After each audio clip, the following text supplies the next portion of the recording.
खट्टा खाने वाली चुड़ैल। रात को अचानक राधिका मौसी को किचन से कुछ गिरने की आवाज आई। उन्होंने बाहर निकल के देखा तो किचन में उन्हें कोई सफेद साड़ी में दिखा। वो चीख पड़ी, हे भगवान, आलतू जलाल तू आई भला को टाल तू, आलतू जलाल तू आई भला को टाल तू। राधिका मौसी को चीखते सुनकर श्रवण बाहर आता है भागते हुए। अरे माँ, क्या हुआ? क्या देख लिया? दादी माँ आ गई क्या सपने में? अरे बेटा, रसोड़े में देख तो कौन है? श्रवण रसोड़े में झांक कर देखता है और उसे कोई नहीं दिखता अंदर। अब रसोड़े में तो कोई नहीं है माँ। कोई सफेद साड़ी में नहीं है क्या? नहीं माँ, कोई भी नहीं है। चिल्लम चिल्ली की आवाज सुनकर काजल भी वहाँ आ जाती है। अब क्या हो गया माँ जी? अरे बेटा, रसोड़े में एक चुड़ैल थी सफेद साड़ी में। अरे क्या कर रही थी वो अंदर? अरे बताया नहीं, कल आएगी ना तो पूछ लूंगी। चुड़ैल जी, आपका क्या प्लान है? माँ जी, रात बहुत हो गई है, आपने कोई बुरा सपना देखा होगा, चलिए सो जाइए। राधिका मौसी सोने तो चली जाती है, पर उनको रात भर नींद ही नहीं आती। वो कुछ भी उलझुल बातें सोचने लगती है। कहीं चुड़ैल की वजह से तो घर में टेंशन नहीं हो रहा, कहीं उसी की वजह से तो वो दादी नहीं बन पा रही।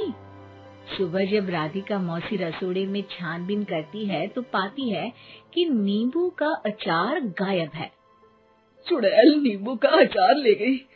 मुझे तो ठीक नहीं लग रहा कुछ। चुड़ैल को भी पता है कि जिंदगी का असली मजा तो खट्टे में ही है। राधिका मौसी झट से श्रवण को फोन कर देती है। बेटा, मुझे समस्या समझ में आ गई है, हमें एक तांत्रिक की जरूरत है। अरे क्या बोल रही हो माँ, तांत्रिक की क्या जरूरत है? आप पूजा पाठ तो कर ही रही हो ना।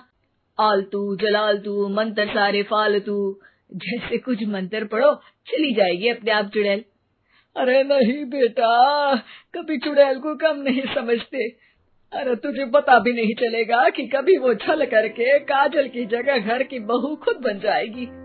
क्या माँ, कुछ भी बोल रही हो? कहाँ काजल और कहाँ चुड़ैल। वैसे एक बात बताओ, काजल को अगर गाने के लिए बोल देना तो चुड़ैल काजल की आवाज सुनकर घर तो क्या धरती लोग छोड़कर चली जाएगी। तुम ना पढ़े लिखे बच्चे हर चीज को मजाक समझते हो। तुम रहने दो, मैं खुद ही तांत्रिक को बुला लेती हूँ। अच्छा सुन, शाम को इमली लेके आना। क्या है कि चटनी खाए बहुत दिन हो गए है ना? नहीं माँ, इमली तांत्रिक से ही मंगवा लो ना, आटा वगैरह भी उसी से पिसवा लेना। देखो मुझे काम करना है।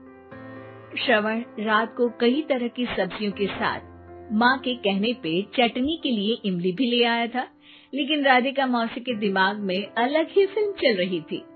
उन्हें अब सिर्फ शक ही नहीं यकीन होने लगा था कि शायद चुड़ैल ने श्रवण पर अपना जाल बिछा दिया था, जिस वजह से श्रवण उनकी बात ही नहीं मान रहा था। पर कोई नहीं, आने वाली रात में राधिका मौसी खुद तैयार हो गई चुड़ैल को पकड़ने के लिए। रुद्राक्ष की माला, तुलसी का पत्ता, हनुमान चालीसा सब हाथ के पास ही था, बस चुड़ैल का इंतजार था। और जैसा राधिका मौसी ने सोचा था वैसा ही हुआ।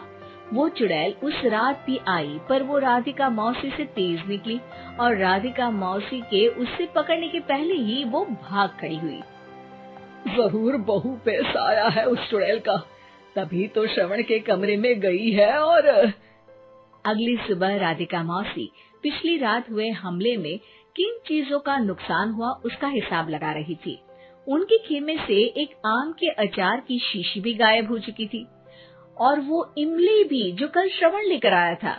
राधिका मौसी इस बारे में सोच ही रही थी कि श्रवण जल्दी से रसोड़े में आकर दवाइयों की पोटली ढूंढने लगता है। अरे बेटा, क्या हो गया? अब माँ, वो काजल की तबीयत खराब है, बहुत घबराहट हो रही है उसे। हे भगवान, मैंने पहले ही कहा था कि तांत्रिक को बुला लेते हैं, पर नहीं, अब देखो उस चुड़ैल ने काजल को अपने वश में करना शुरू भी कर दिया है।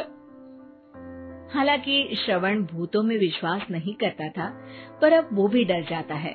और राजी हो जाता है एक तांत्रिक को बुलाने के लिए। कुछ ही घंटों में तांत्रिक आ जाते हैं और राधिका मौसी तांत्रिक जी को सब बता देती है।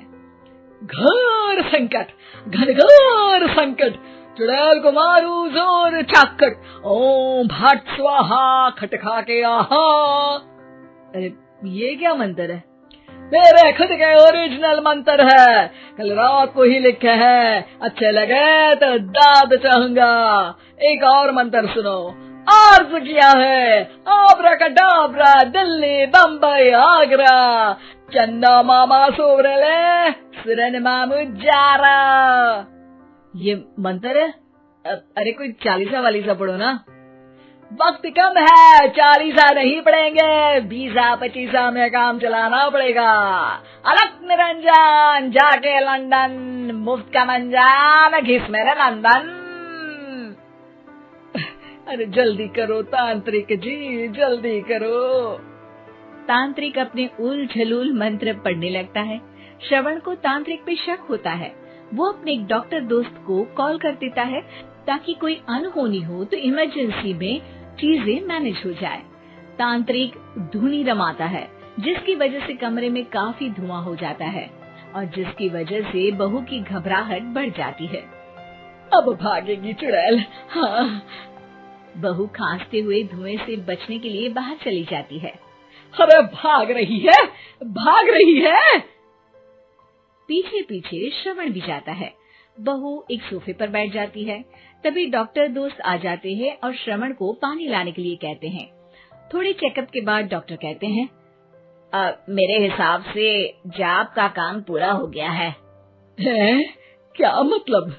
अरे कुछ भी नहीं माँ, कोई चुड़ैल नहीं है, खुशखबरी है, अब दादी बनने वाली है। मगर वो सब अचार के डब्बे।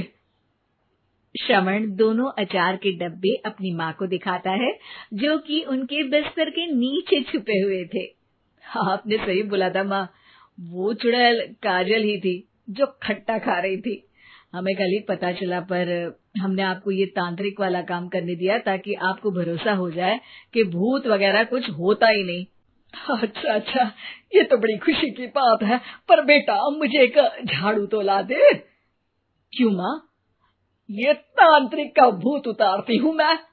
अब तांत्रिक राधा मौसी के डर से घर से भाग निकलता है और राधा मौसी उसके पीछे भागती है। अरे संकट ये घनघोर है, तांत्रिक मुआ चोर है।